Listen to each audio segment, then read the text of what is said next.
தீபாவளினா பளிச்சுன்னு ஞாபகத்துக்கு வர்றது பட்டு, பட்டாசு, பலகாரம். பலகாரம்னா ஞாபகத்துக்கு வர்றது மந்த்ரா கடலை எண்ணெய். அபார ருசி, ஆரோக்கியமான உடல் நலம். தீபாவளி அன்னைக்கு மட்டும் இல்ல, என்னைக்குமே கிச்சன்ல இருக்க வேண்டியது மந்த்ரா கடலை எண்ணெய் தான். Wherever you go, whatever you do, throw a little at it. Omax, Vest and Briefs. Delhi வந்த ரஷ்ய அதிபர் புட்டினுக்கு ஜனாதிபதி திரௌபதி முர்மு விருந்தளித்தார். வழக்கமாக வெளிநாட்டு அதிபர்கள் இந்தியா வந்தால் எதிர்க்கட்சித் தலைவர்கள் சந்திப்பது வழக்கம். ஆனால் ரஷ்ய அதிபர் புட்டினை சந்திக்க ராகுலுக்கு மத்திய அரசு அனுமதி அளிக்கவில்லை. ராகுல் கார்கேவுக்கோ அழைப்பில்லாமல் காங்கிரஸ் எம்பி சசி தரூருக்கு அழைப்பு விடுக்கப்பட்டது.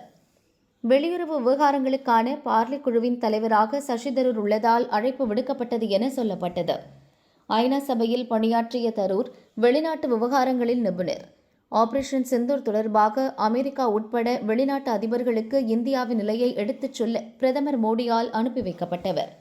இவருக்கும் மத்திய அரசுக்கும் இடையே நட்பு உள்ளது. அடிக்கடி காங்கிரசின் கொள்கைகளுக்கு எதிராக பேசி வருகிறார். பார்லியை முடக்கக்கூடாது என சமீபத்தில் கூட கூறினார். இப்படிப்பட்ட காரணங்களால் புதின் விருந்துக்கு சசி தரூர் அழைக்கப்பட்டுள்ளார்.